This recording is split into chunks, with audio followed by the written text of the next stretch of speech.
Qool Hand Podcast, something you got to deal with. Welcome back to the show. I'm your host. My name is Q. We are in the DMV. We have a very, very special guest on this episode. And just before you introduce yourself, in 2022, I went out to eat with one of the homies in Georgia, Fly Rockin' Johnny. He's one half of Volare Toro.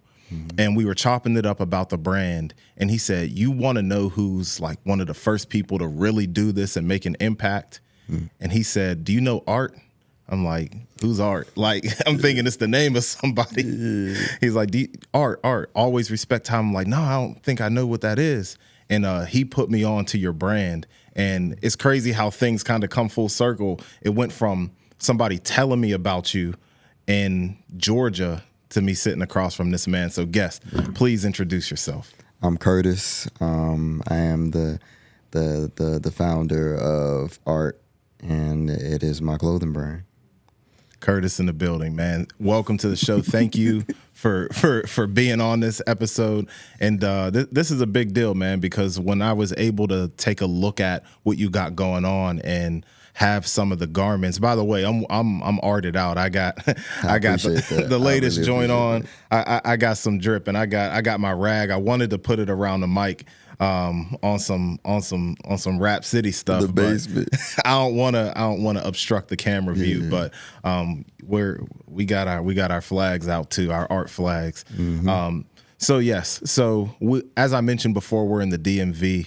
I want to get to know you a little bit before we get into the brand and the creation of Always Respect Time. So before we started recording, I said, "Are you from the DMV?" And I was sternly corrected. I got checked. I got put in my place. So where are you from?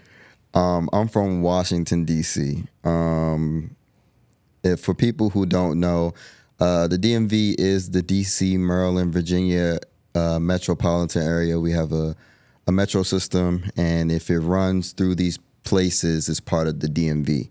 But a lot of it doesn't really touch the DMV, like Baltimore and more southern parts of Virginia. But for people who are from DC, we are proud to be from DC. So while I'm very much supportive of the DMV and the DMV movement, when we're talking about where we're from, very proud to be from DC, because growing up in DC is a very different experience from people who are just from the DMV area. Like, being from DC, a lot of us caught the metro everywhere. We walked everywhere because it's a small place. You know what I mean? Everywhere is pretty much walkable, or, you know what I mean? You catch the metro system, whatever the case may be. So it's a different experience doing that versus having to be driven or drive everywhere. You know what I mean? A lot of different parts of Maryland or Virginia, you can't really survive there without a vehicle. DC, you can survive without a vehicle. DC is very small. So if you're from DC, a lot of us either know each other or we have a mutual. Like, it's with everybody in DC.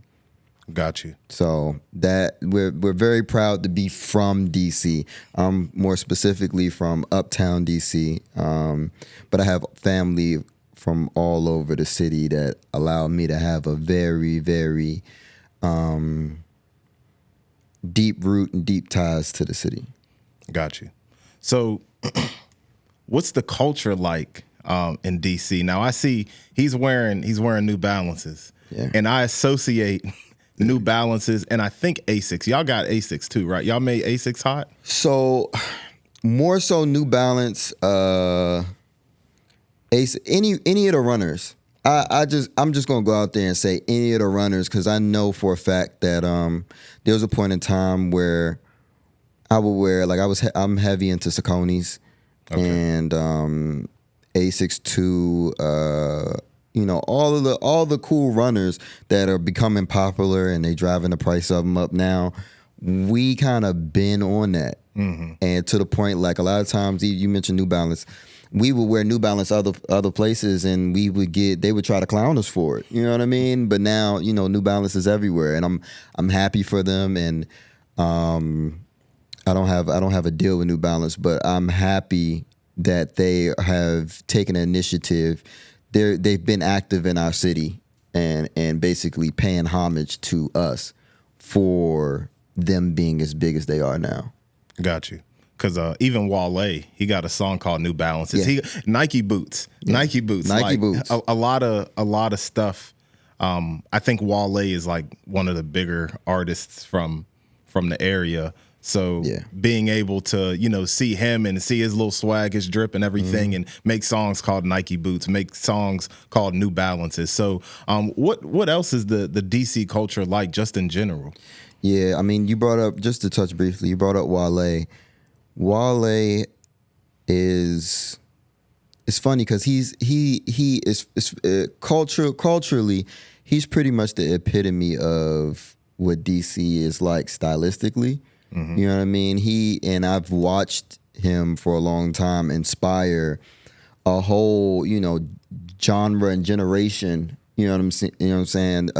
From a fashion viewpoint and stuff like that. So, you know what I mean? DC has always been fashion forward, but I think with DC, because it's so small and because we're we're in between, New York and Atlanta, we kind of get overshadowed a bit. But there's a lot of styles that you'll see in places that really started in DC. Like we came up on the Hugo Boss quarter pullover fleeces, and of course New Balances, and different styles that we see. It's a very fashionable city. It's very creative city. You know what I mean?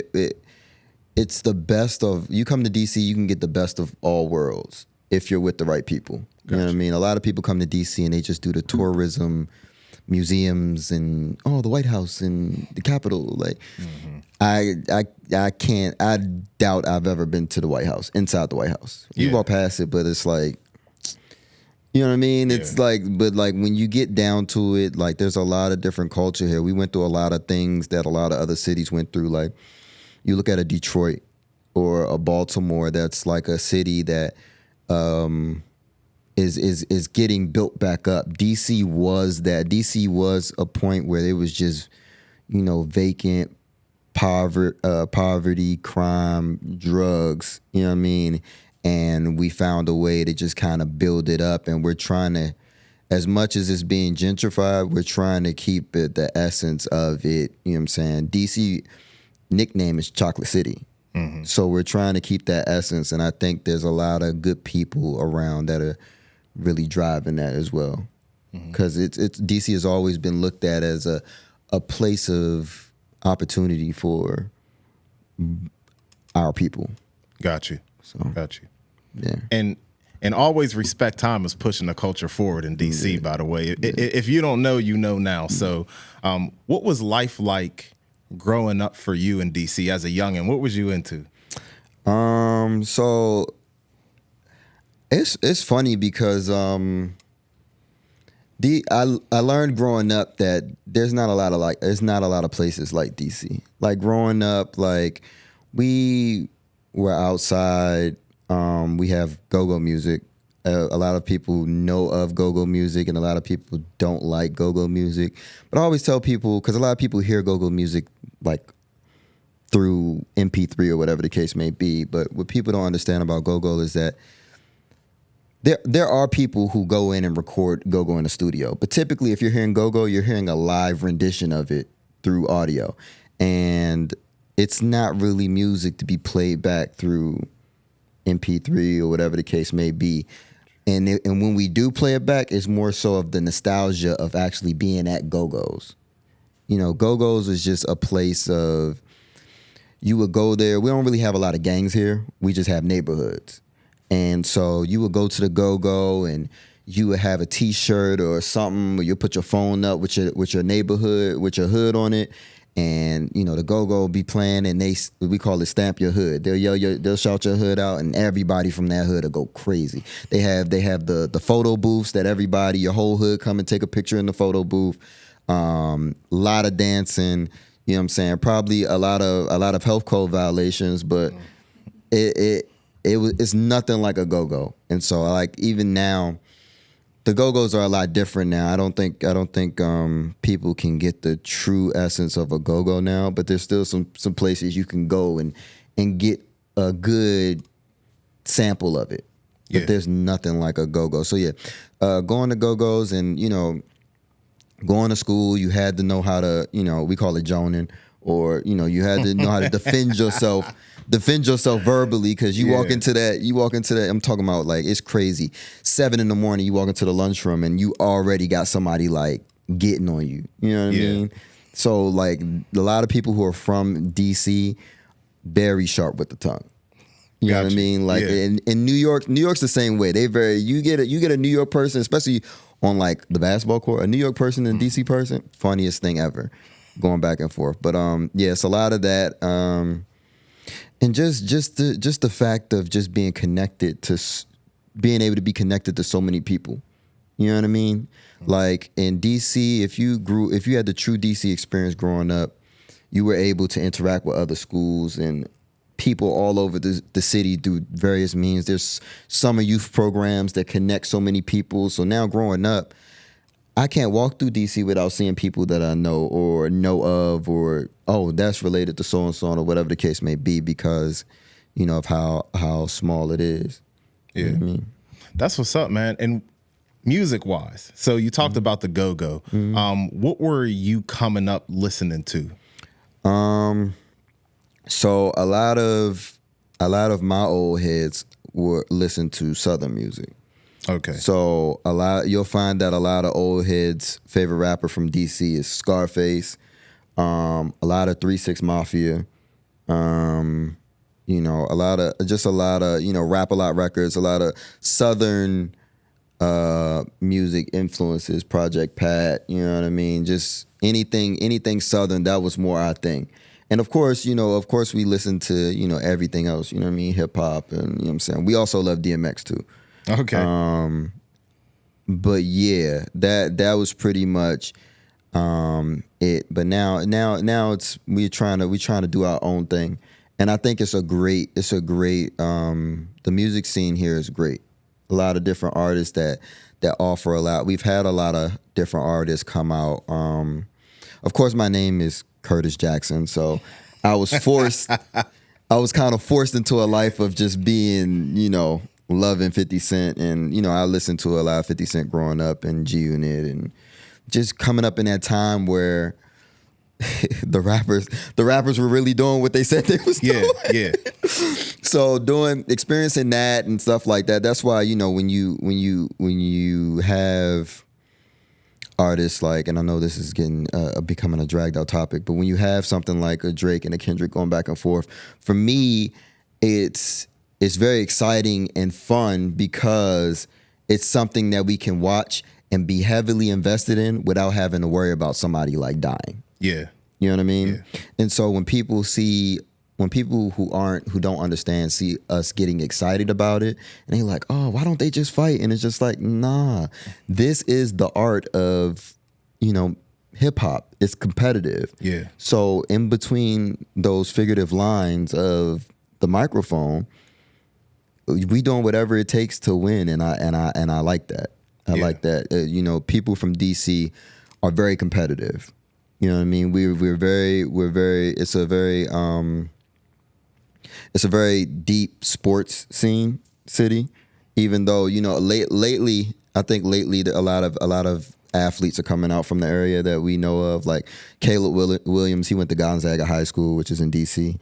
Gonzaga. What about the college Gonzaga? That is I think that's in Washington State. Oh, okay. I was wondering. I never knew where Gonzaga was. It's funny because growing up, we had that same question. Really? Yeah, we had that. We thought Gonzaga College was connected to Gonzaga High School, but it's not. But the thing about DC is it's so rough. It can be so rough and harsh on you at times that a lot of a lot of the athletes just don't make it. A lot of the talent just don't make it out. You know what I mean? Just because of how harsh the city can be on you. Whether it's behavior, attitude, you can't stay out of trouble or whatever the case may be, or they just, you know what I mean? Just the what do I want to say? due to the economy, they just can't afford to have the resources to spend time working towards this. They got to provide for their family type of thing. So, yeah, in my opinion, some of the greatest athletes, and Kevin Durant speaks on it.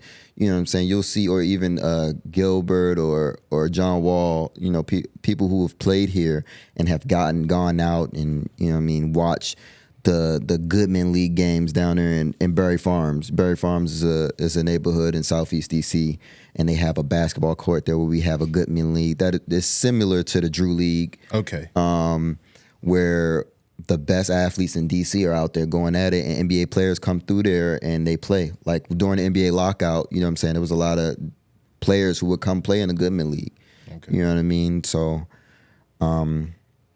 yeah, I could ramble about DC all day. Let me ask you this, because you mentioned John Wall, Gilbert Arenas, and Kevin Durant. Is he from Maryland or something? Yeah, so Kevin Durant is from Seat Pleasant, Maryland, which is literally like Seat Pleasant, Maryland. There's places in DC where literally you walk across the street and you're in Maryland. Okay. So Seat Pleasant is like 2 minutes across from DC. Bet. This is leading up to my question, because I heard John Wall is a real one. I heard that. Is Jordan Poole and Kyle Kuzma, are they outside? Are they showing love? So Jordan Poole is outside. Okay. Jordan Poole actually just did a collab with a designer here called Chris Pirate. I hope I said his name right, but he draws cherry blossom flowers designs on a lot of things. Though he actually just collaborated with the Washington Wizards on their jersey last season or a couple of seasons ago. But Jordan Poole is very, very much so acclimated himself with the area. Kyle Kuzma, I'm not really sure so much. Got you. I know he just opened up a healthy restaurant in Virginia, but I don't know much. None of these athletes are as tapped in as John Wall was. Okay. John Wall's from DC. Gotcha. John Wall. We have a club here called Rose Bar, and like John Wall's jersey is hanging up in Rose Bar. Bet. That's what's up. And I'm gonna give Jordan Poole and I'm gonna give Kuzma a little bit of grace. They ain't been here that long. Yeah. The difference is we drafted John Wall. I got you. So John Wall's been here. John Wall grew up here. You know what I mean? As a kid coming here to this city, he basically grew up here. So we welcomed him as one of ours. And that's what it versus, Jordan Poole kind of just getting traded here, Kuzma getting traded here. It's more so just business, and I get that. Yeah. You know what I mean? I think Kuzma did say, this offseason he wanted to do a better job at getting acclimated with the city. So Yeah. You're here for like 5 years. I don't know how long that contract was. So you better get acclimated, tap in. For sure. So let's transition into what you're doing today. So were you always kind of fashion forward or had like an eye for streetwear? Where did that come from? Man, I look at old pictures of my mom and my dad, and they were fly. Like they especially my mom. My mom used to be very fashionable and fashion forward, and she used to really put it on. So I would have to say it had to have came from them. And me growing up, like we didn't have a lot of money, and I remember my mom like told me like, look, I'm not buying you no Jordans no more. And this happened like elementary school. She's like, yeah, they're just, your feet are getting bigger and they're just too expensive. And so during that period of time before I can get out and make my own money, it was more so like I had to be creative. You know what I mean? It was the New Balance. You know what I mean? The 992s, because I was heavy into Jordans. I wasn't as much into New Balance, but being from the city, I had a pair of gray New Balance. Yeah. You know what I mean? Just like I had a pair of Nike boots. You know what I'm saying? I had a pair of foams. Foam Positive is another one that... I forgot all about foams. Yeah. I should have mentioned that, yeah. So, stuff like that is still very much a part of my rotation, but I was heavily into Jordans and SBs. Skateboard, you know what I mean? That's why when Wale was coming up, I connected with him so much because he was on Nike Talk and I was on Nike Talk. You know what I mean? As a kid. Okay. You know what I mean? I was really into sneakers, and it was like I used to just circle them, and I couldn't afford them. Yeah. But I was like, when I grow up, I'm getting all these. But now they done driven up the price on all of them, so it's a little bit harder to get all of them. But I'm gonna get them. But yeah, you had to get creative. I've been big on thrifting before it became. Now it's like a thing. Yes. But before I was going to the thrift stores and getting hoodies and graphic tees and stuff like that, and putting fits together. Yeah. So yeah, you got to get creative, and I think through me having to get creative and not just having access to designers or all the stuff that was in, that's where I kind of just got a lot of my creativity from that fueled me to starting a brand. Got you. And at what point did you forget the brand for a second? When did you start making like designs and things like that before art became what it is? How did you kind of get into, okay, I can put together a design on a shirt? Do you have like a history in graphic design or anything like that? Nah, it's YouTube University.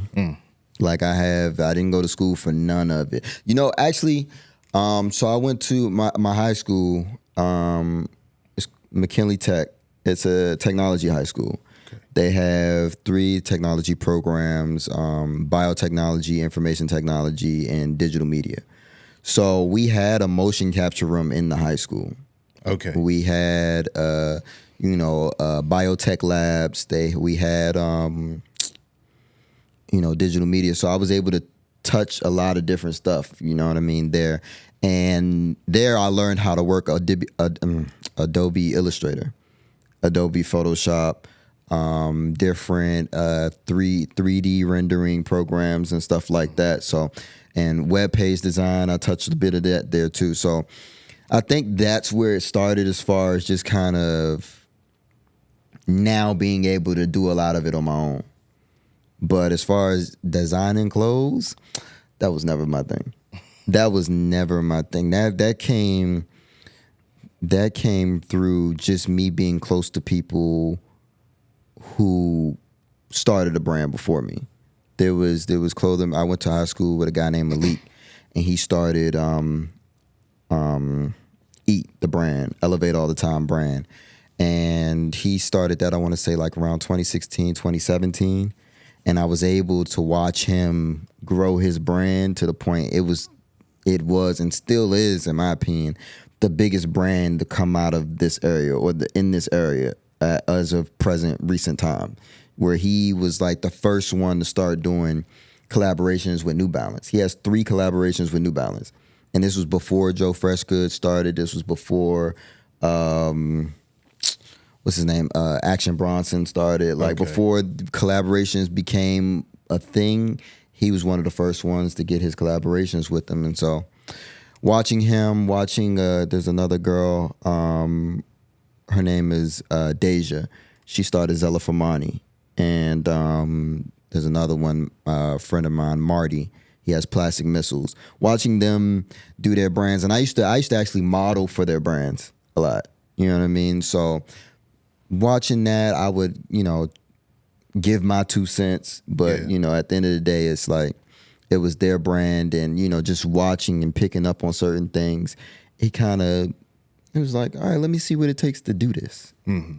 And I looked at it, I was like, oh, I can do this. So there was a mental health aspect that went into the brand as well. Mm-hmm. So I appreciate being able to observe others who, came before you. Yeah. And that helped out with the brand, or you going into designing. What was the mental health aspect about that? Well, so the brand name is Always Respect Time. Mm-hmm. You know what I mean? And that became a mantra for me, you know what I mean, through a time where I started to do a lot of self-reflection and, figuring a lot of things out at a certain point in my life. And it led me just to this mantra of just always respecting time. You know what I mean? Valuing the lessons that I had to learn in the past, while, always being progressive and making sure I'm constantly growing and moving forward, while also, not taking for granted the present. Yeah. Being very present in things. And that's the kind of mental health aspect of it. And just awareness. There's a lot of, mental health, especially in the older generations, like of our parents and our grandparents. That mental health aspect kind of gets swept under the rug, where you're just like a lot of my aunts and even my mom, when they first found out that I, started to go see a therapist, they was like, "What do you need therapy for?" That's the response. And there's a lot of bad stigmas attached to therapy, but it's not like it's not like, oh, I need to get help for something. Sometimes, it's just good for people to talk. Yeah. You know what I'm saying? Talk things out and communicate. But, we come, our people and a lot of generations before us, they weren't really encouraged to talk. So, I guess that goes into, that's the aspect of it. I want to start conversations. Yeah. That's what's up. I appreciate that because Black people, come on, man. Yeah. Black people don't take mental health seriously. Yes. And not to generalize my fellow African Americans, but it's the truth. Even myself, I recently went to my doctor. I'm like, dog, I'm stressed out. It's affecting my day to day. He put me on like serotonin reuptake inhibitor, or SSRI, which just helps boost your serotonin. It has nothing to do with being crazy, but I call it my crazy pills because it's like I don't know. It's like a sense of not taking it seriously, where I'm calling them my crazy pills to kind of be sarcastic with it. And Black people, we don't take anything seriously. Yeah. So it's the truth. And even talking to people like that you are 100% correct. That was the first thing my doctor said. He was like, "Do you talk to anybody?" I'm like, "Man, I ain't talking to nobody." But what came out of my mouth was no. Yeah. So respect. Because I was anti-therapy too. You know what I mean? How I started going to therapy was, I sat down and looked at all the stuff that my insurance covered. And I was like, wait, my insurance covers this? I'm paying for this? You know what I mean? So let me go see what it's about. Because at first I was like, I'm not going to nobody who's paid to, listen to me, listen to their problems, and then they're just going to give me advice based on what they were taught in school. You know what I mean? It was a very ignorant mindset. And, also it was just like, no, they don't have, Kanye, you don't have the answers.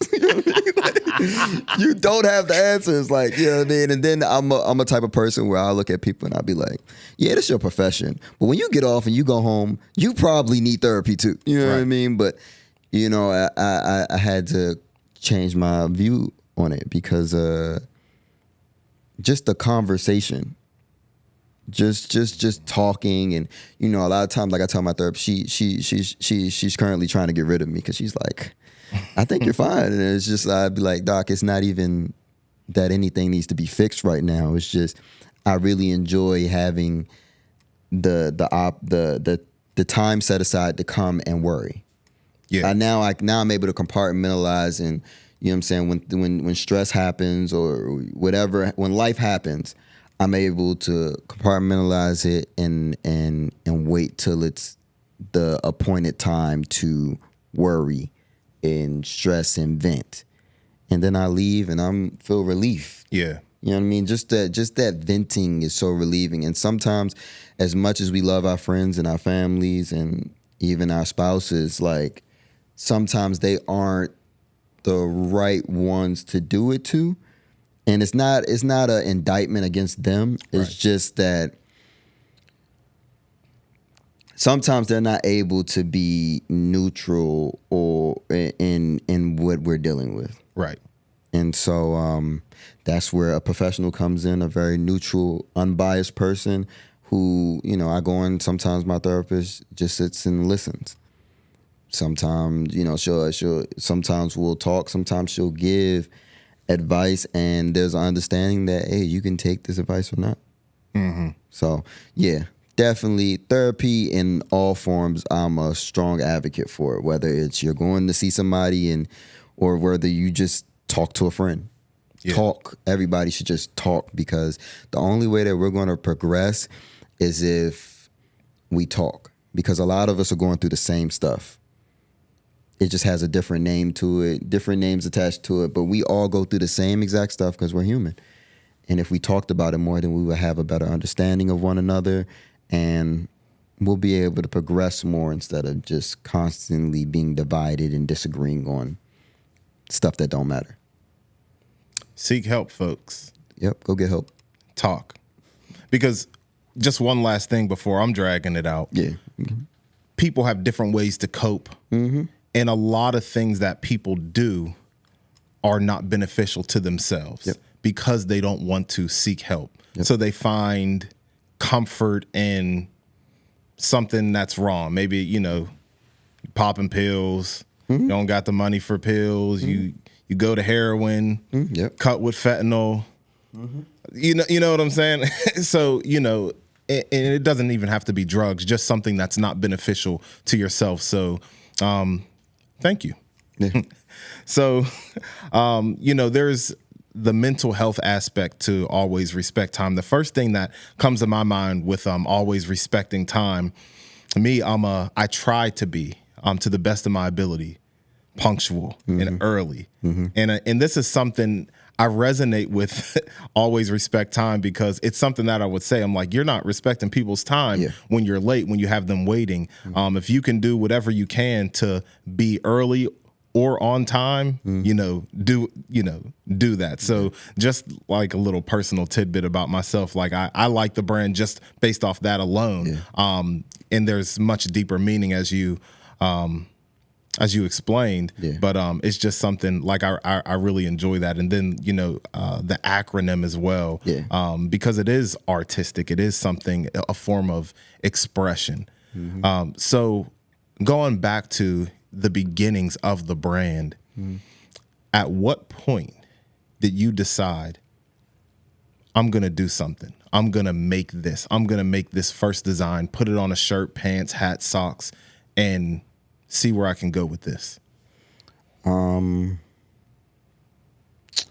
remember, so I'm a part of a creative called Bottega DMV. It's just a creative of just very talented people, whether they rap, they sing, photography, videography, producers, painters, you know what I'm saying? It's all in there artistically. And I was more so acting as, you know, I just say, like, I'm very supportive, as we kind of talked off camera before. Like, if you have a talent, I'm like, yo, you can make money off that. Like, cause if you're passionate about it, why not get paid for it? And, you know, not get paid for it as in, oh, I have to do it for other people, but do it at your own pace and just put it out there and let the people buy whatever you produce. You know what I mean? And so I was just more so like the hand pushing them. Yeah. You know what I mean? Because at the time I didn't really have any display of any talents or anything going on. You know what I mean? I was just, you know, I knew people. So like we had a concert, you know what I'm saying? I kind of put the concert together. We sold it out. And it was an amazing show. There was a pop-up there with clothing brands, and there was a musical, you know, showcase or whatever the case may be. So it was that, and, you know, my man Kendall, you know, I was talking to him, and he just asked me, like, you know, what are you gonna do? You know what I mean? And I was still trying to figure it out. I had decided to go to school for heat and air conditioning, and that was going to be just my fallback option of, you know, wherever the world takes me, I'll have this to fall back on until I figure out what I generally want to do. And so I remember I had did a very disgusting and terrible mock-up for a T-shirt design idea for Deja, who runs Zella Fermani, and it was terrible. And she didn't take it. You know what I mean? And rightfully so. I'm glad she didn't take it. But in doing that, it got me just kind of playing around with it. And, you know, then the pandemic hits. Everybody has a lot of downtime. Even though I still worked through the pandemic, there was still a lot of downtime because you couldn't really go anywhere if you weren't going to work. So that was the time that I kind of just sat and said, all right, well, let me just see what all kind of goes into just doing my own thing. And I just locked myself into YouTube videos and scrolling brand pages and looking up everything I can just about fashion and the history of streetwear. I started at the history of streetwear, worked my way up, and was going through archive magazines and things like that just to kind of see. And through that, I just kind of got the ball rolling and realized that I can do this myself. Yeah. I remember waiting months for, like, I tried to pay people and to design a logo for me. And it was so frustrating because I'm like, I'm offering y'all money. Like, this is y'all job. And they were dragging their feet, or, it just wasn't working out. And I just sat down and I designed the art logo that's on this hat. You know what I mean? Playing with fonts and rearranging things, playing in Illustrator, came up with this. And I was like, all right, if I did this, I can do all the rest of it. And then from there, I just took off. Like, just every single day, I was at it, locked in, during the pandemic, and slowly but surely built it on all different, the design to learning how to operate a business. You know what I mean? That's a whole different side of it. You know what I mean? So, yeah. 100%. So I guess, would you say once you were able to create the logo, it seems like to me, and you can confirm or deny, that it gave you the confidence to kind of push forward? Yeah, so I'm a type of person that I firmly believe if I, like, it's cliche, but I can do anything I put my mind to. You know what I mean? Like my friends tell me all the time, like, because they'll randomly see me doing, like, I posted a video of me DJing. And they was like, yo, you know how to DJ? Like, man, there's a lot of stuff that people don't know that I just, I have a sister, me and her are 12, she's 12 years older than me. So she went off to college while I was still kind of a kid. So I still have that kind of only child thing where it was a lot of time by myself, and I had to I get bored easily. So to keep myself entertained, and, you know what I'm saying, I've learned how to do a lot of different stuff.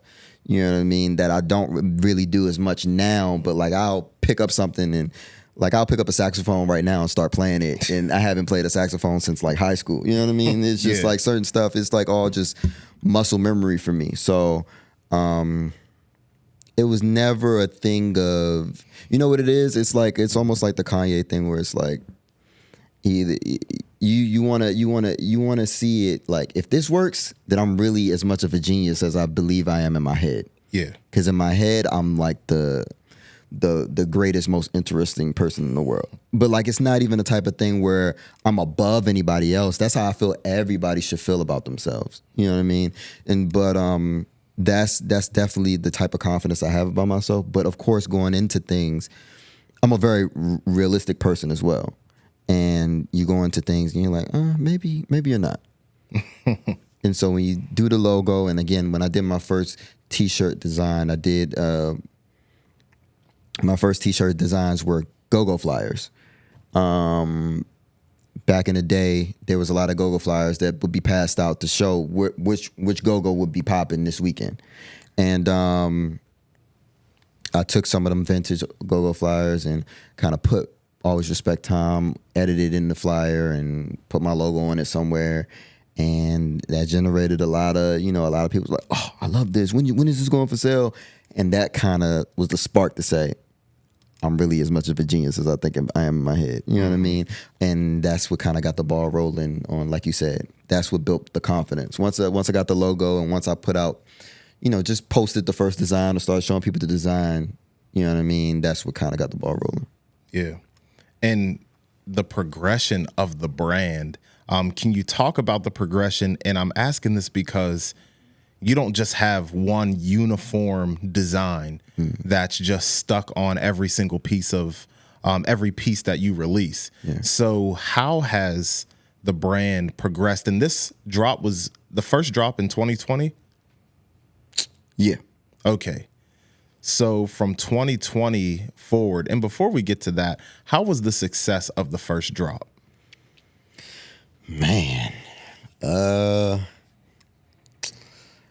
at that time, at the time of my first drop, like, I've always been just married to collections, dropping collections. Like, dropping one piece at a time has never been my thing. So of course, right out the gate, I came out the gate with a collection, which I do not encourage for people. I encourage people, do your one piece and stick with that one piece. But me, I had t-shirts, I had shorts, I had a hat, I had socks. You know what I mean? I did out the gate, I had everything. And in my opinion, it was a success. You know what I mean? Especially at a time where all I had was online, because nobody was really outside. It was still, pandemic.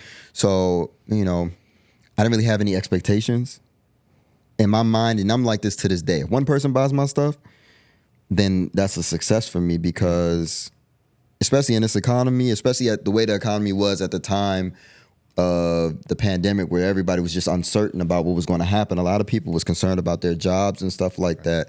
So they took their hard-earned money that they don't know if, the government was shutting down. They don't know if their next check is going to come or not. They decided to spend their money on my stuff.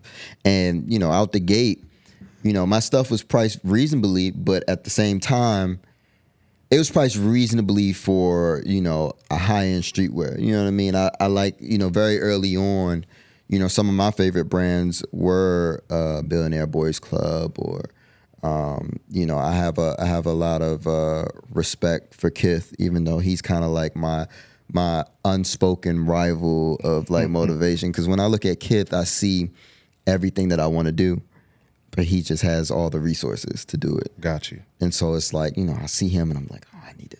Yeah. And I'm gonna once I get where he's at, then we gonna go head to head. You know what I'm saying? Just like in the space of friendly competition. Just because like I see a lot of stuff that he does that I would do as well. So and even the quality of a lot of his garments is A1 there. So a lot of brands like that. And so again, price wise, it's very, very much so, affordable compared to them, but at the same time, it was still priced above what the average consumer who may not be deeply into like luxury streetwear may not want to spend that much. So for somebody to spend their hard-earned money on something that I created, it meant a whole lot to me. Yeah. And so I would say it was very successful. You know what I mean? A lot of that stuff went fast. Got you. Yeah. And that's, like you said, this is pretty incredible. You coming out the gate with a whole collection, not just, and you see this today. You see just one drop. It might be shirts and maybe something else. And these things can be taxing. Yeah. Very taxing. And we're going to get into how taxing it is. Okay. Yeah, definitely. But the question I was about to leave off on was the progression of just not sticking to having art plastered on a shirt, or just the all over print, which I've seen you have done, but you haven't just stuck with one uniform look. The brand continues to transform while keeping its authenticity. So can you speak on that? Yeah, I think it's funny. I'm gonna give credit to one of my closest friends. She's not a fan of all over logos. You know what I mean?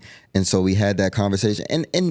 And I wasn't married to the idea of having all over logos, but it was just certain things that I just like to have all over logos. But we had a discussion and we came to an agreement that because of all the attention to detail I put into a lot of my garments, it doesn't need to have my logo all over it. You know what I mean? Because the garment gonna speak for itself. When you see how quality a lot of my stuff is, it's gonna it's gonna show. Okay, this always respect time right here, and that was the kind of thinking behind the latest shirt I dropped, the Epoch tee, the brown tee that you wore on your State of the Union.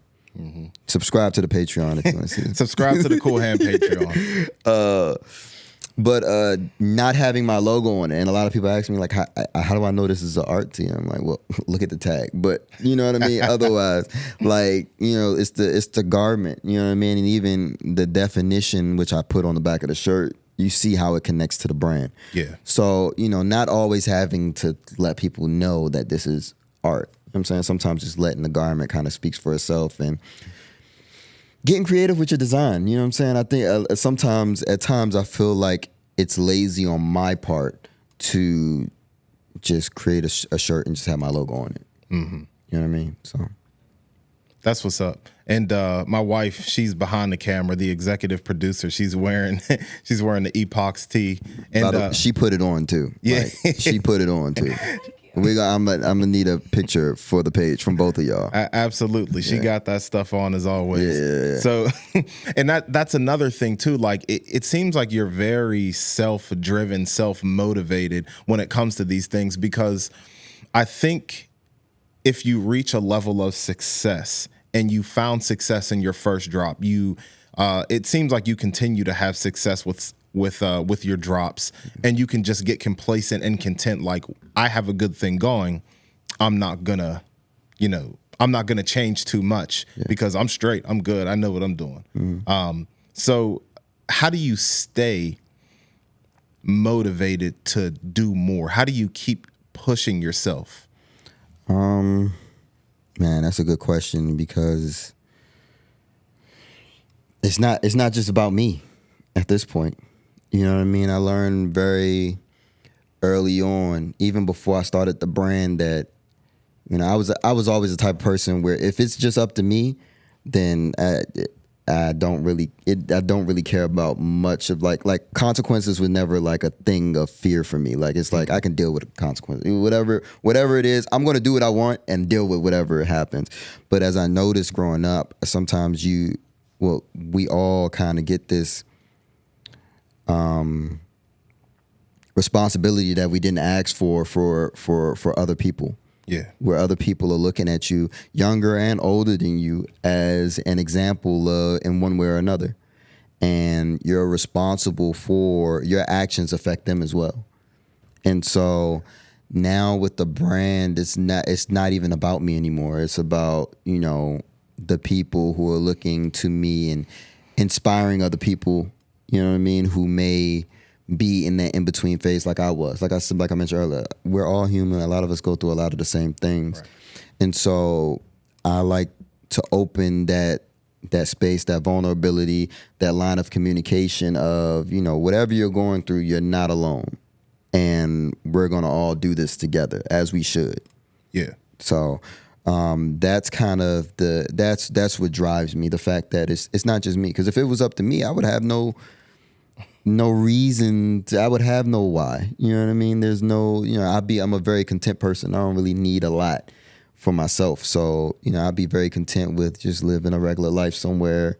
But because I'm responsible, I have this responsibility for others. I have to keep going. What goes in to the pieces that we see today? We're wearing the same joint, the same hat, if you're listening on audio, and it's quality. You got reversible pants on, dog. Yeah. There's a lot that goes into it. And you spoke about this on another podcast as well, but for those who don't know, who are living under a rock and don't know nothing about the designing of clothes and all this stuff, what goes into it? Because I know it's a lot. Like, this is ridiculous. I'm going to just keep it real. This is ridiculous. Like, to come out like an independent brand, and you're coming out like the hat is a perfect fit. Dead homies. Because I don't, there's certain hats. I know y'all go into the store and put a hat on, and it doesn't fit your cranium the way you want it to fit, where it doesn't like give a good shape, have a good aesthetic on you, and you're like, I'm not gonna get this. I like it, but it just don't look right on me. You know what I'm saying? So, and that's just an example of the hat. We didn't even get into the material. It's going dumb. You gotta buy Always Respect Time, and I put that on my life, like like on my life. Yeah, so, and I'm stamping this for real. Like, this is a real stamp. As if you needed it, but I'm going off now. Let me bring it in. Do your thing. Hey, I need all of it. Yeah, I need. Listen to it. Let me reel it in. What goes into the creation of your pieces? Man, a lot of detail. You know what I mean? Starting off, I did a lot of print on demand. You know what I mean? With like my t-shirts and my shorts. There's various websites out there that offer blanks or, just blank different t-shirts that you can just print your design on, and you know what I mean? That saves you a lot of money. But the goal was always to have the highest quality of stuff. And that's impossible if you're not educated on fabrics and cuts and weights, and just educated. So a lot of hours, days, and just a lot of time into just educating myself, and still it never stops. Learning, and like when I had the idea of reversible pants, you know what I mean? It was inspired. I saw these Ralph Lauren pants that had they had a print of two different Ralph Lauren logos, and it was just printed all over the pants. And again, being somebody who grew up and didn't have a plethora of wealth, you had to be creative with your garments. And I always thought, what if I had two pants in one? Like literally, that's multiple outfits. I don't have to. These are two pair of pants in one. And so I've always been a fan. Again, I do heating and air conditioning as well. So a lot of the stuff that I wear at work is workwear, Carhartt, Dickies. So a lot of my designs and a lot of my garments are inspired by workwear. I was like, what if I had some workers' pants on that had on the other side, they had solid and they had my logos all over them. That gives it a more fashionable, high-end quality look. And then on the other side of it, you had some type of print. Yeah. So that was challenging, bringing it to a lot of my manufacturers, because of course they never. A lot of them, I'm not the creator of reversible pants, but a lot of them it's been very rare. And so it was very challenging trying to communicate to them exactly what I needed to happen and how I needed to happen, especially because I didn't go to a fashion school. You know what I mean? I didn't know how to create a tech pack, which is a extremely detailed piece of literature that leaves no questions unanswered as far as what goes into the garment. I was just kind of trying to communicate what I needed from them. And through that, we got a pair completed. You know what I mean? And each time I create something, I learn from it and know what to improve on it next time. Yeah. You know what I mean? So it just goes from there. Just a lot of trial and error. Picking fabrics, picking materials. How do you go about that? How do you decide? The biggest thing is just knowing like where the inspiration comes from. You know what I mean? So if I see, like a lot of my pants, again, I want them to be, like workwear pants. Functional, you know what I mean? Durable. They're gonna last, but at the same time, you can put it on with it. You know what I mean? So taking my Dickies pants, taking my Carhartt pants, filling them, taking them apart, seeing everything that goes in them, sending them to my manufacturer. I think that's the easiest thing to do. Just send them to your manufacturer and say, hey, I want this, but just put my logos on it and make it reversible. Yeah. Put another pair of pants on the inside of it. Yeah. So yeah, that's the biggest thing. Just knowing, like, I know what type of t-shirt that I like. I know certain there's different cuts of t-shirts that I like, and I know where to get them from. So getting those t-shirts, filling them, figuring out everything that goes in them, sending them to my manufacturer, them telling me what it is, and so that I know how to communicate it, and telling them to just, hey, I want this. Yeah. You know what I mean? All right. Since we're talking about the hat, for example, like this hat, is this suede? That's suede, yeah. Yeah, this dude's crazy, ain't he? Yeah. So how did you, like, even communicating that to whichever manufacturer you used, you just tell them, okay, suede brim. Yeah. Yeah, I go through the whole thing. You know, at first I send them just kind of like a image rendition of just a hat and colors, and I send them the color codes that, you know, specific colors. Because if you just tell them navy blue, I did not know there was so many different shades of navy blue. You know what I mean? There's so many different shades of stuff, so you have to be very specific and send them like color codes.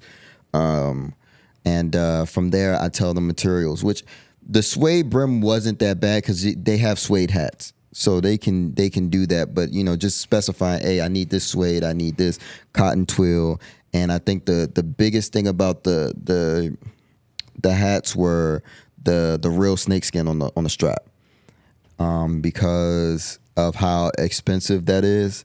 They heavily tried to tell me, oh, we can't do that. We can give you fake snakeskin. And I'm like, it's not the same to me. Yeah, you know what I mean. It probably wouldn't have mattered to the average consumer. But for me, myself, like, I got inspiration from the Don C hats. that's what I was thinking. Yeah. Don C, you know, he had the snakeskin brim, and that was at the height of, you know, the Watch the Throne era. And, you know, them hats were expensive, but it was quality. I loved seeing the snakeskin kind of peel and fray and distress on the brim of the hat, and I was just like, man, that's fire. And so, like, again, like we talked a bit off camera, like, I'm a fan of textures. I love feeling a garment and it's just a different texture. I could have just did this whole thing cotton twill and it would have had the same effect. But, you know, you put more details in it to make the consumer appreciate it. And, you know, for the prices that I'm charging or for the prices I'm going to be charging, they're going to feel like, okay, I'm getting more than just the hat that I can just go to Lids and get. Right. It sets yourself apart from the average brand. Exactly. You know what I'm saying? Exactly. Okay. You talked about samples. Mm-hmm. Getting samples. I saw on the last podcast you were on that samples are expensive. You know? Yeah. Samples are expensive. There's a lot of money that is being spent on making this stuff happen. Mm-hmm. So what is the trial and error when it comes to creating just one piece? How long does it take before something actually hits the market? Oh man, that can vary. That's a funny question because it's gotten to the point now that I don't. A lot of times I don't show people a lot of the samples that I get because of how much a lot of my friends and my peers will bully me into like, you need to release this, and I appreciate them so much, but like, I am hoarding a lot of, you know, I literally try to create a design a day, and if it's, you know, obviously with everything, I need to have a sample of it just to see what it, even if it's not on, like I'll still get blanks, you know what I'm saying, and put my design on them just to see how it would look aesthetically. And it's a graveyard of samples. A lot of money goes into samples, and I guess what more so determines it depends on, like, I'm big on storytelling. Like, it's just with the brand, I want to deliver an experience, and like you just mentioned, setting yourself apart. I feel like that's the biggest part. There's so many different brands. Like, there's so many different brands in this area alone. You know what I mean? And then I go to Atlanta. I see how many brands are there. Mm-hmm. Pittsburgh, there's brands there. Mm-hmm. New York. You know what I mean? Kentucky. You know what I'm saying? There's places that, you know, you wouldn't even expect it, but there are brands there. Yeah. So you can't just come and do the average thing. You can't just come with a hoodie with your logo on it. You know what I mean? Right. If you want, it depends. Again, it all depends on what everybody's goals is. Everybody's goals is different from the brand, right? But my goal for the brand is to build one of the most well-respected brands in the world, based on quality, based on design, based on storytelling, all the things that I love to see in a brand. I want to be well-respected in that realm. And, you know, it requires to put a lot into it.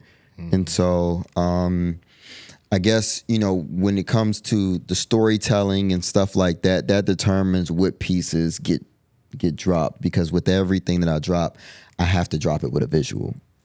Some sort of visual to go along with it. That way, you know what I mean? I just remember being a kid, and even to this day, I appreciate music videos, because you can hear a song, but then when you see the music video and just see, the visuals with it, it helps you give you a completely new experience listening to the song. Mm-hmm. So that's what and a lot of times I'll post my samples, and there's samples that I post that I get a insane reaction from, and they're like, yeah, we need this ASAP. Those designs kind of get pushed forward. Yeah So that's how that kind of works. With most of it, I'm designing with the purpose of telling the story, but sometimes I'll design something, get a sample, post it, or wear it somewhere, and it'll get such a reaction. Like I remember saying, like, I was like, it was a point, and it's still to this day. Every time I go out like in a sample of something, somebody always either grabs it or say, "Yo, that's really nice." Yeah. And it's almost like offensive. It's like, wait a minute. Before I started the brand, could I not dress or something? Because I never got that, reception from strangers. I'm talking about strangers coming up to me and saying, yo, this is dope, without them even knowing it's my brand. Like, a lot of times I don't even just say, oh yeah, this is my brand. It's just more so, yo, this is fire, whatever the case may be. And so getting that reception will get something pushed up. And so, all right, yeah, I really need to do something with this. That's what's up. Yeah. And the capital, the overhead for dropping something, I want to talk about the price points that we get, and I do want to get back to some marketing as well, because that's a big part of getting yourself out there. Yeah.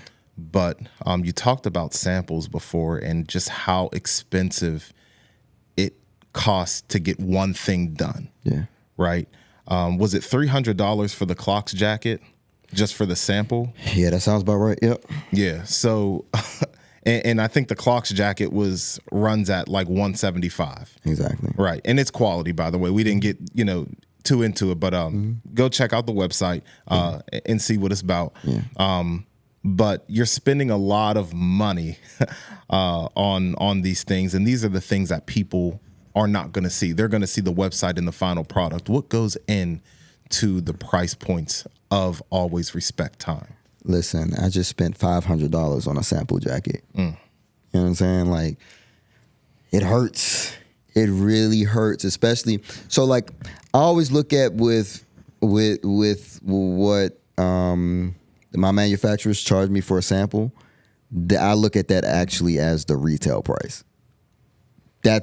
I feel like that a lot of times that's them telling me what the retail price for this should be. Mm-hmm. Because, in actuality, samples, the manufacturers actually lose out on money creating samples, because it's not like, again, when you're doing cut and sew from scratch, they have to pull out the entire sheet of fabric. They can't just say, oh, I just need to, cut this little piece off of it. A lot of times they have to, they have to dye a whole piece of fabric. You know what I mean? It's not, and so when they do that, they waste a lot of fabric. They waste a lot of, stuff doing that. And so that's why a lot of them are so hesitant on doing it, or why the samples are so expensive. And so, with that in mind, as well as, a lot of times most people who are getting samples from these manufacturers aren't really making bulk orders as well. And so they're doing that with that in mind.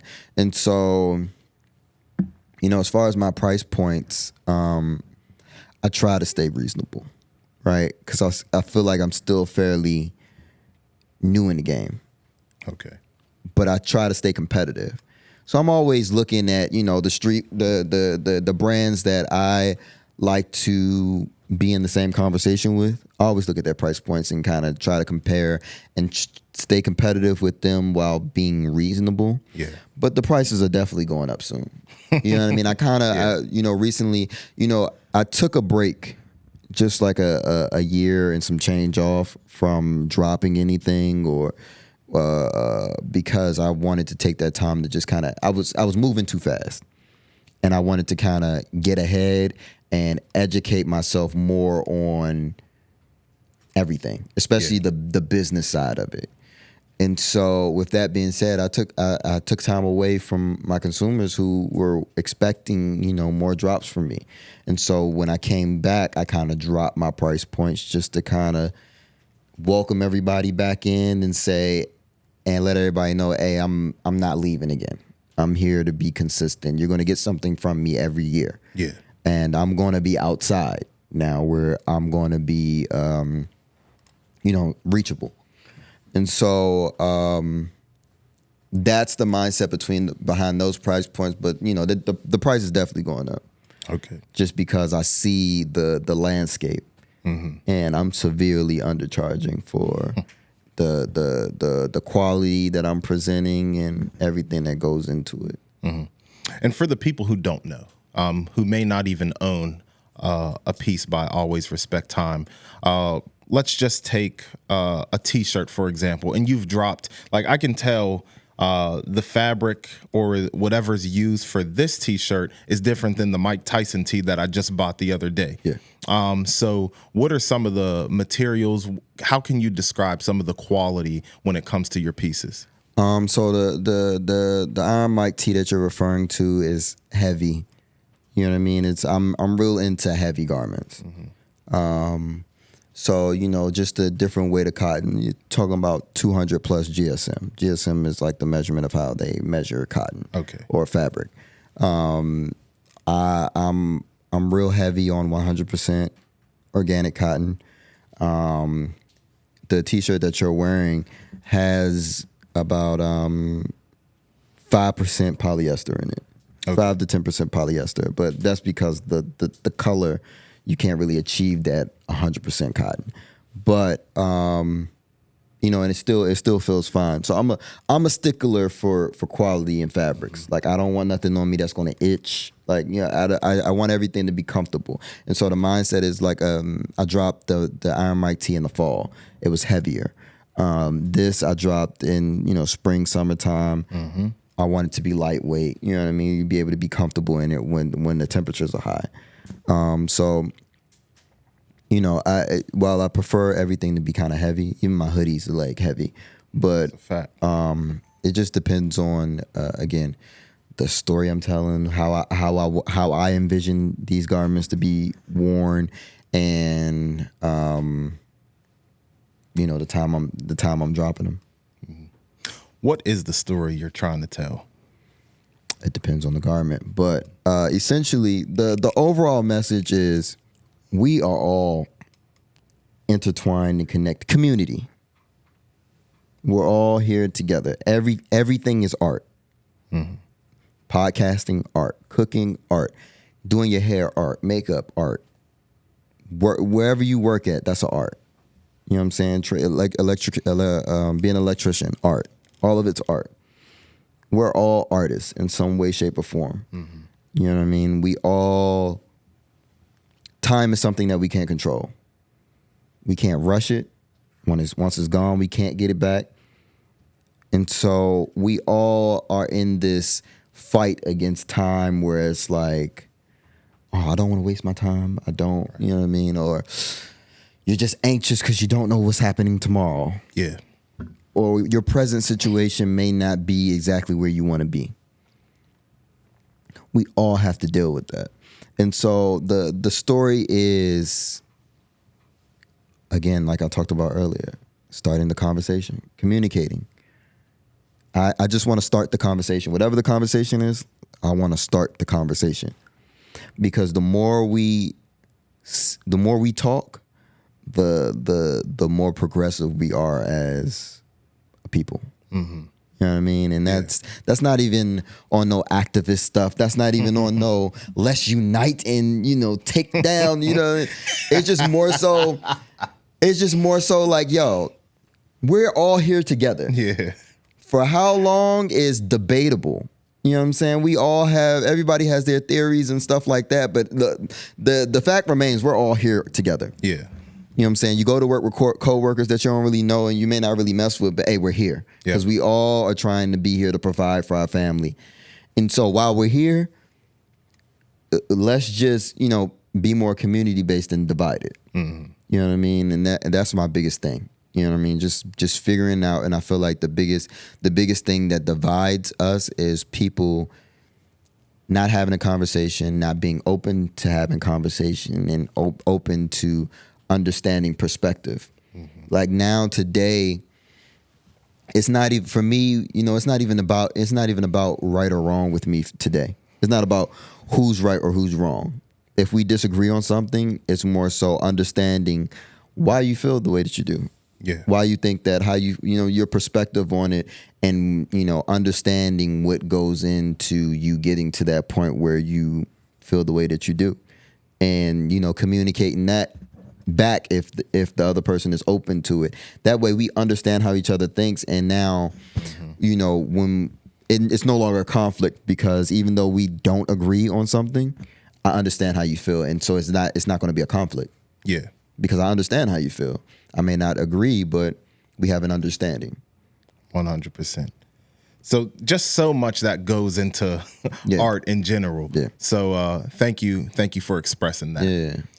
Now let's get into business. Now you mentioned that you took some time off to really understand, and so much education is involved, especially when you came out the mud with this stuff. You ain't go to school for it. You ain't go to school for business. You had to learn this on your own, and that's a different type of education, because you're buying out time out of your adult busy schedule to learn and better yourself and better the brand. Mm-hmm. So when you took this time off, what did you learn in terms of business and getting things organized in a sense?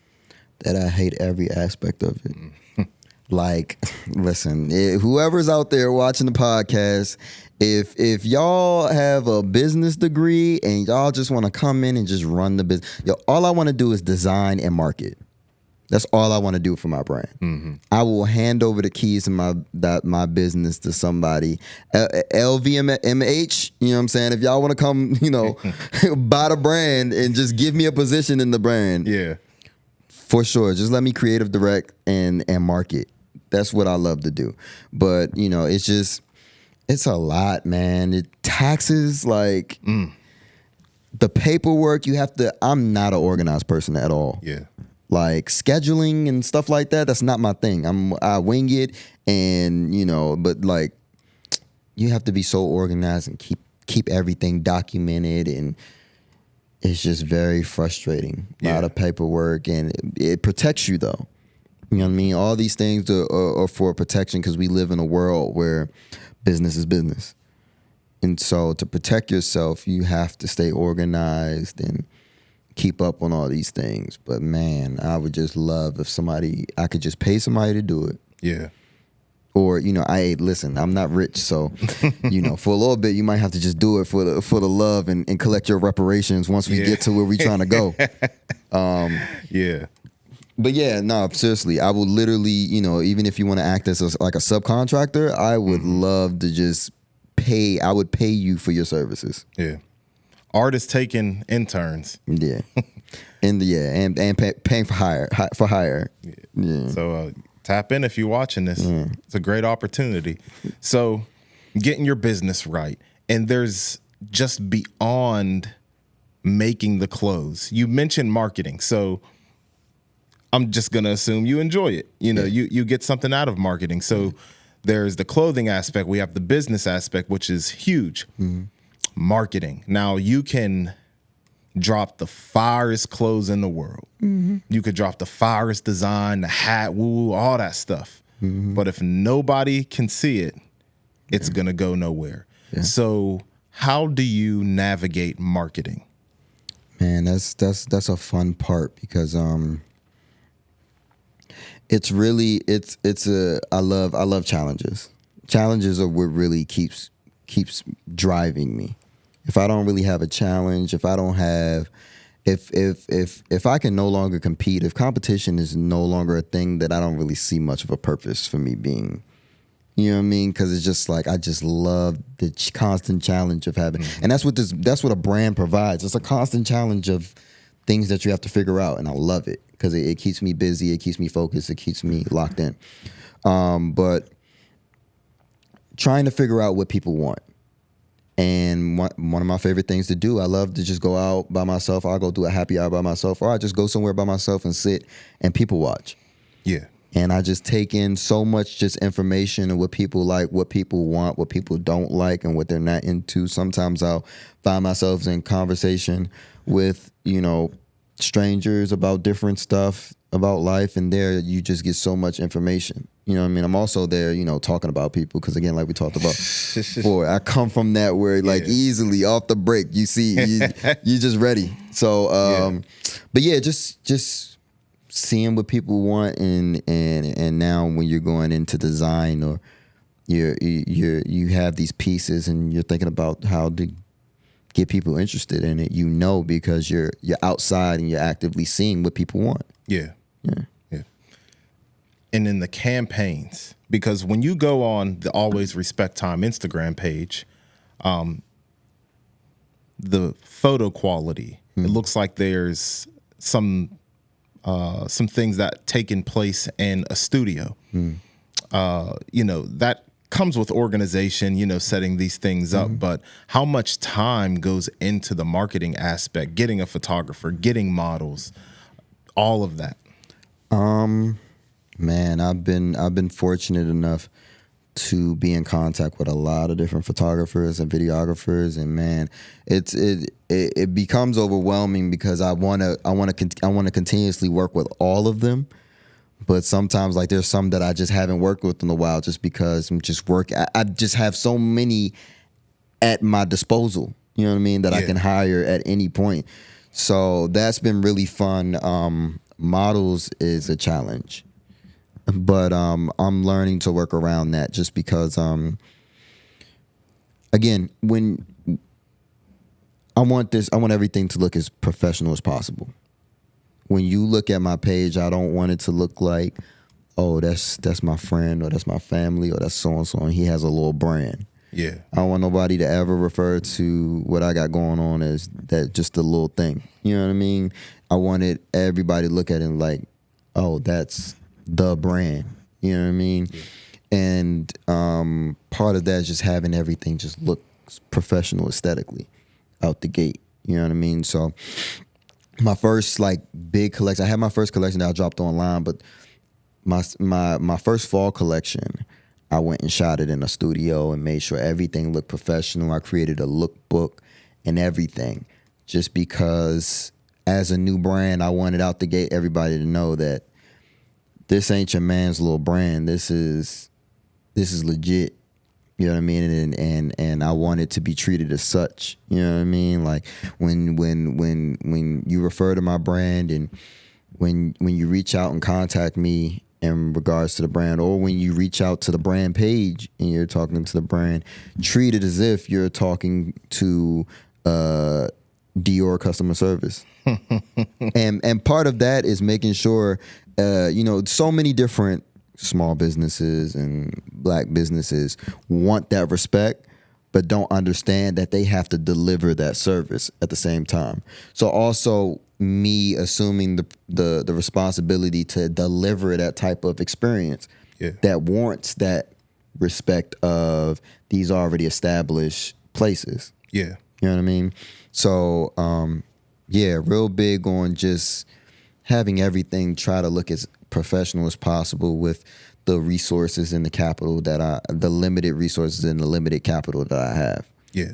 You know what I mean? I always say, like, if I come up on a bag, it's going to get real dangerous. It's going to get real ugly out here. Yeah. Because I'm doing all this with very limited resources and very limited capital. Again, I'm funding this thing myself. Yeah. You know what I'm saying? And I don't come from money. Yeah. So, doing all this with the what I have to work with, it, you know what I mean? And as I grow, it's going to continue, everything's going to continue to get better. Yeah. So, and I wanna touch on that in a second. How you're coming out of your own pocket, how you're really doing this out the mud, like you're really getting it. And if you're ever looking for models, you always got Sonny. Shout out to the homie. Yo, shout out to Sonny. Yo, Sonny is like my favorite person. Like, he's one of my favorite people like on earth, because like Sonny's just so talented. He's very fashionable. I told him I was scrolling through his Instagram taking ideas for fits, just because he touches on a piece of fashion that is like a like semi-formal kind of casual kind of take, and his loafers and stuff like that. And that's something like I like to think of myself as having kind of like a well-rounded wardrobe. Yeah. So that's like one aspect, like very elegant, very date nightish piece of it that I want to like get better in. And so he's a huge inspiration for that, and he's always down and available to help me out, especially when I need a model. As you'll see if you go to the page, go to the website or the Instagram, you'll see him all over it. So yeah, shout out to Sonny. Shout out to Sonny, man. Yeah. So we got the marketing in there, and there's something about shout out to all of our lovely females. We couldn't do it without y'all. You know what I'm saying? Yeah. So you mentioned before that I was able to see on the other podcast as well. Yeah. Shout out to them brothers. Yeah. That females really help you out. The women customers. Yeah, listen. I am so much indebted to like women just in general. I feel like all men are. You know what I mean? Just the world doesn't move without women. If it was just men here, man, we wouldn't have never progressed past, turning rocks in the wheels, or however they say the cavemen, did it. But everlasting squabbles. Yeah, just mad squabbles. Yeah, for sure. Just nothing but whooping feet, for sure. But like women, like whenever a woman posts like a picture wearing my stuff, that's when I get orders from women and men. You know what I mean? That's when the bulk of my orders start coming in. And even I prefer working with women, because the biggest thing is whenever I collaborate or partner up or hire somebody to do work for me or for the brand, I want them to assume the same passion that I have for the brand, the same, just intensity and feeling and thought that goes into it as the brand. And women are just naturally like that. You know what I mean? If a woman's going to put her hand to something, she's going to make sure that it's her baby too. Yeah.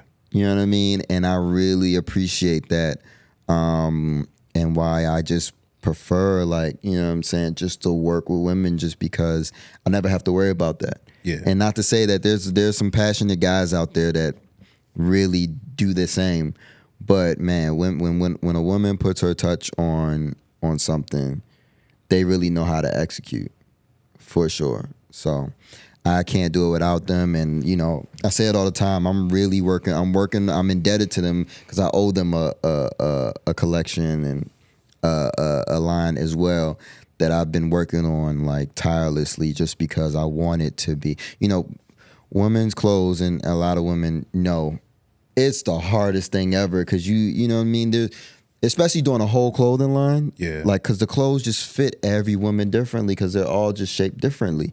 So trying to figure that out has been the challenge, but I got some real dope stuff coming for them. That's what's up. Stay tuned. So yeah, shout for out. sure. Women's wear definitely coming soon. Shout out to our beautiful ladies. Shout out to the women. So shout out to the women. So you mentioned before, this is you come out of pocket for this. Yeah. And you have full-time occupation.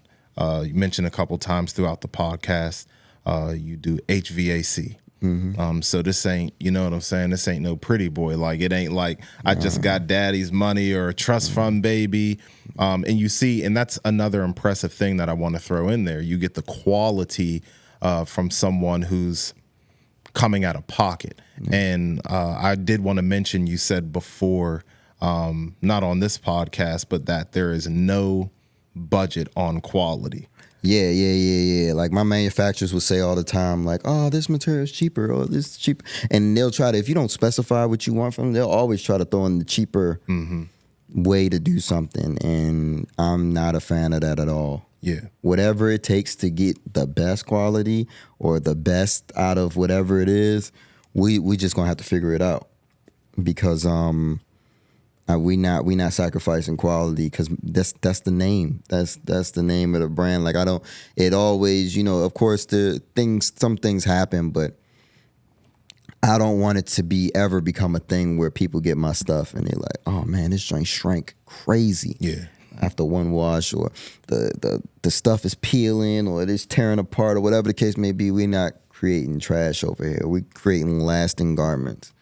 And this is all independent. Yeah. That's my point here. So there's no sacrificing quality in the name of, well, I don't got this, I don't got investors backing me. Woo, woo, woo. Yeah. So let's get into what you do, because, the full Curtis story isn't just art. Yeah. There's more behind that. So you went to school for HVAC? Yeah. I went to a apprenticeship program. Okay. A 5-year apprenticeship program. It was free. They keep you employed through the entire thing, and full benefits, and you get a raise two times a year. I actually go to high schools now and speak to seniors about who are getting ready to make that decision. Seniors and juniors who thinking about their future and who may not have a university in mind about it, because it's a great program. Trades in general are a great option because there's no ceiling on how much you can make in trades. Gotcha. And so I went through a 5-year program, came out. I do commercial HVAC. I'm not really in people's houses. I'm more so just in buildings and commercial buildings and stuff like high rises and stuff like that, working on the bigger equipment in there. But that's what funds the brand. And the blood, sweat, and tears, literally. You know what I mean? Like really grinding, like you said. This ain't, I wish I had access to a stash of money somewhere. That would make this a lot easier. But I'm grateful that I don't, because I don't think I'd be able to tell a lot of the stories and have a lot of the experiences and be able to connect with a lot of the people that I'm able to connect with if I didn't have to go through a lot of the things that I had to go through coming up. You know what I mean? Like I mentioned before, growing up in DC, we didn't, I didn't come from,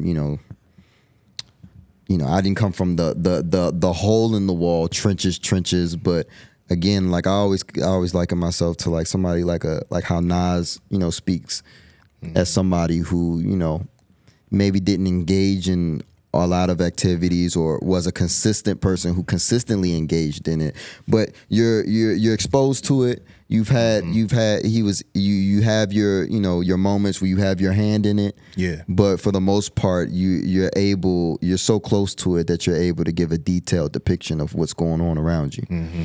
And so that's how my upbringing was. You know what I mean? Whereas, on my dad's side of the family, it was, that just different lifestyle and different upbringing, whereas there were times where I'm over my grandmother's house and the water wasn't running, so she washed all the grandchildren's face with with spring water. You know what I mean? So there's that, and there's people that die early, young around you that are into a certain lifestyle, whatever the case may be. You have all that exposure to all that. So I'm grateful and thankful for all those experiences and all those lessons, because it helps me be able to tell a story in a way that's very authentic and relatable to every audience. You know what I mean? I could talk to I can go down on a block and talk to people. You know what I'm saying? Yeah. I could talk to the less fortunate, and I can talk to the people who may be trust fund babies and have money. You know what I'm saying? I enjoy that type of versatility because I'm able to relate to a little bit of both. Yeah. It's interesting. I like that point because I remember, I don't know where it was, but the rapper Saigon, I don't listen to Saigon like that. Shout out to Saigon. But I remember him saying when he was in prison, there was like an OG who really was like that, saying like, dog, just stay out of trouble. Like, and he said it's different when you have somebody who comes from where you come from telling you there's a way out than somebody who, you know, is in a, you know, suit and tie and never came from your environment saying, oh, you can do better. Yeah, I know I could do better, but you're not from this. Yeah. Like you said, you've seen it. You know what I'm saying? And to piggyback off that, again, DC is a place that they're heavy on that. Like that was a big thing with, you know, we talked about Wale a little earlier, but that's a big thing for him. Like he comes out and, you know, I feel like the biggest thing should have been like, hey, he's from DC. Wherever if he say, whether at the time when he came out, DMV wasn't as big of a saying. Okay. But you know what I mean? If he say he's from DC, then yeah, he's from DC. You know what I'm saying? And at the end of the day, Wale spent a good amount of time in DC, you know what I mean? Even though he may have been, you know, raised on the outskirts of DC, I feel like we should have welcomed him. But like the area is very much so like, if you're not from DC, there is no claiming DC. So it's like very much so like that type of thing where you can't come to certain places if you're not like, because they're going to quickly be like, yo, who is this guy? and where is he from? And you know what I'm saying? Yeah. That whole ordeal. So it's like, you know, I'm blessed to be in a position to be able to, you know, go into certain places and have connections and have relationships with certain people that allows me to be in places that not everybody can be. And that's on both sides of the spectrum. That's on, you know, that's on the one side, and then that's on the other side of the spectrum of, you know, the people who may be very wealthy or whatever the case may be. Just being able to have relationships with both sides. Yeah. And talking to the kids is important too, because coming out of high school, like you said, they push university education, which there is not anything wrong with that. You know, furthering your education, you know, the whole idea that college is a scam. Yes, it's a business. That's a different conversation. But knowing that there's something else, knowing that you have other options. Coming from pharmacy, in the world of pharmacy, I don't do this anymore, but working in IV rooms, they have to be a certain pressure, a certain humidity. And when there's issues going on, who are they calling? HVAC. They're saying if there's anything wrong, why a certain IV room doesn't have a specific humidity, or there's something going on. The first people they call is HVAC. So throughout your career in HVAC, how has it been? And what would you say to maybe there's a youngin', you know, watching this and trying to make a decision, or somebody looking to change careers, matter of fact?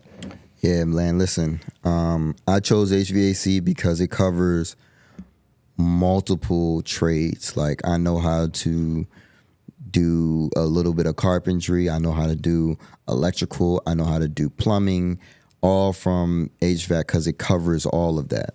HVAC is something that you can take wherever you go. And it will always be a need for it. There's always going to be a need based unless, you know, all of a sudden, you know, the climate changes to the point where it's always perfect outside. It's always 70 degrees and sunny outside. You're always going to need something to control the climate on the inside of establishments. So it's always going to be around. And there's so many different aspects of it. Like I know for myself growing up, I just looked at all the tradesmen as construction workers. But that couldn't be further from the truth. Like most of my days, I walk around with an iPad or a laptop connecting to units. You know what I mean? And most people think I just get dirty every day. Like I just had that conversation with my nephew because I had to ask him because he made certain comments. I was like, what do you think I do for work? And I had to break it down to him like, nah, it's not that. I literally, you know, I wear my polo shirt and I walk around and plug in the units either with an iPad or a laptop, and I monitor them because, you know, it's 2024. Everything is connected to technology, and you monitor them and there's troubleshooting, and you know what I mean. I do repairs, and I do still get dirty now and then, but I try to stay away from it as much as I can because I feel like I've paid my dues in that. Right. During that time I was apprentice, I done did all kinds of stuff. Just humping pipe up stairwells. You know what I'm saying? Pause. No Diddy. Carrying copper pipes and steel pipes up and down stairwells and installing them and welding and all kinds of different stuff, working on construction sites. I remember working on sites that, of unfinished buildings where they're putting the HVAC units in from the very beginning, and you're in these high-rise buildings and they don't have any windows. Yeah. They don't have a lift in it or elevator in it yet. So I paid my dues. Yeah. So now I try to make work as less stressful and relaxing as possible. Yeah. And use more of my brain than my body. Got you. For sure. That's smart. Yeah. You don't want to wear yourself out by the time you're 35, 40. Yeah, but again, back to the point. I'm sorry. I got the rambling. HVAC is a great opportunity to, still do whatever you feel that you may want to do, but have this in your back pocket that if times ever get rough, if I lose my job tomorrow or things shut down tomorrow, I know I can go next door and say, hey, let me change your filters and clean your coils for $100. Yeah. You know what I'm saying? I could do that from door to door and make some money. If I really need to go out and get some money, I can go out and get some money today. Yeah. You know what I'm saying? If it's a situation where it's like, I got to have this money by tomorrow, I can go get that just because, that's just the type of trade, you know what I'm saying, a business it is. Yeah. In conclusion, what's next for Always Respect Time? A lot of growth, a lot of progression. Just that's the biggest thing. Collaborations as well. There's a lot of collaborations that's been on the table, and I'm the type of person, I don't want to collab with somebody if I'm not there yet. You know what I'm saying? I don't want it to just be said brand and random up and coming art. You know what I mean? I wanted to establish myself and be able to stand on my own before I just started, collaborating with people. But there's collaborations that are on the table, and if and when they make sense, they're definitely going to happen. So definitely collaborations are coming, and in the near future, in being in retailers, those discussions are being had as well. So. But definitely just progression in the quality, progression in the garments, the designs, and everything. Just growth. That's what we can expect from the brand. Any last comments, open-ended, anything I missed, anything you wanted to explain, shout outs, all of that? The floor is yours. Just the importance of community. The importance of community. I spoke on it on another part. I speak on it all the time. Mm-hmm. We don't all have to be buddy friends. That's unrealistic, of course, because personalities just clash. We're human. There's certain people that you just really don't connect with, and that's okay. It don't have to be a beef or anything. Right. But the importance of community and having a healthy respect for the next person that's doing whatever they need to do to provide for their family. Let's just, always just have that, be open to that community, be open to that, having that respect. I mentioned, I'll never get on my platform and speak negative, use a platform and speak negatively about somebody else who's doing something to feed their family or whatever the case may be. I like to play a lot, too. And I like to look at myself as one of the biggest haters ever. So, I can definitely hate on people at times, but I'm never going to use a platform to publicly do that. Yeah. You know what I'm saying? And my hate is never going to be something that I can't say to the person. You know what I mean? And if I have access to the person and, I genuinely want to help them, I do reach out. And, that's another thing. If you have a critique or whatever the case may be, wherever you're concerned, if it's coming from a good place, you shouldn't have a problem with talking to the person. Yeah. You know what I'm saying? Again, getting back to that thing of conversations and communicating. And also just being mindful that when you operate in this space, no matter what space, whether it's a brand or any creative space, just be mindful of how be respectful of how you move around the space. You know what I mean? A lot of things happen where, and I mention this all the time, where somebody may see your design and feel inspired by it. You know what I mean? Yeah. There's a lot of that goes around where you're inspired by designs. I'm inspired by a lot of designs. You know what I mean? There's things I see and I'm like, oh man, that's fire. I'm going to keep that in mind when designing my next thing. But when you then take it upon yourself to use your platform to then kind of make a spectacle of, they're copying me or they're taking from me or whatever the case may be, it looks bad. Mm-hmm. It looks bad on the community and it looks bad on us. I get it. You know what I mean? It's frustrating. I've had my run-ins with it. You know what I mean? I don't want to dehumanize people by acting like I haven't had my run-ins with it, but you won't know from me.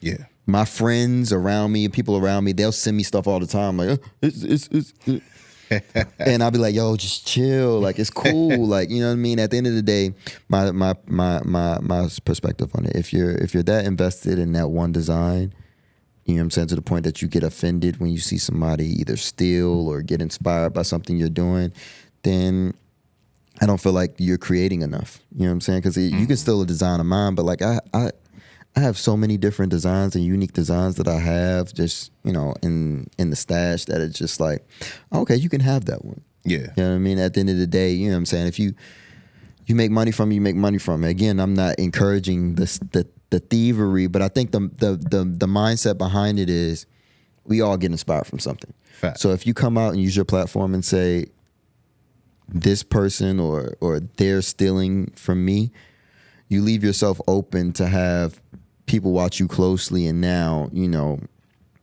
when they see the slightest of inspiration from something else, they're now looking at you a type of way. It's like a hypocrite.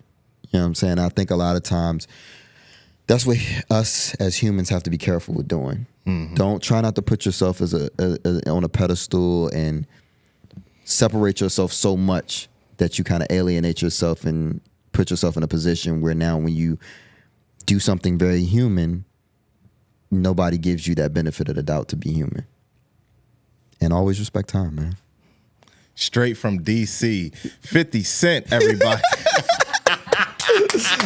I'm so used to it. I'm so used to it. Yeah, the annoying thing is I get people, oh, Curtis Jackson. Is that your father? Are y'all related? And I'm just like, what? Is that the question you asked? You like genuinely get that? Or yes, that's a real question. That'd be a real question. Like, oh, are y'all related or anything? Yeah. Is that your father? That's the most annoying. Are we related? That's a different thing because Jackson, cool. Yeah. But is that your father? Is like the dumbest thing that it just throws me off. Like when people low key kind of racist. I don't know. Yeah, like it's kind of crazy. But all the people call me 50 Cent. People have been calling me 25%. Oh. There's a lot of people from high school who call me Lil 50. You know what I'm saying? So I dealt with that my whole since he came out. Yeah. Curtis Jackson, everybody. Kurt, always respect time. This is the Qool Hand Podcast. Like, subscribe, sign up for the Patreon. Sign up for the Patreon, man. There's so much good. I appreciate him having me on his platform. And the Patreon, subscribe to the page. It ain't that much. Like, don't be cheap. It's monthly. You can literally save $1 a week or whatever it is. You know what I'm saying? Like, I don't know. I forget how much it is. I subscribe though. But it's $3. $3.18 with tax.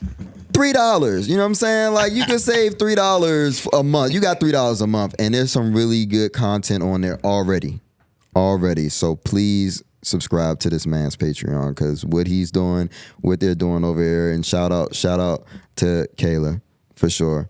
Who I can see is very much so invested in, you know what I'm saying, keeps this thing as a well-oiled machine. I appreciate both of y'all for having me on your platform. Both of y'all serving as a inspiration. Like I say, man, seeing other people in the space is inspiring to keeping me going.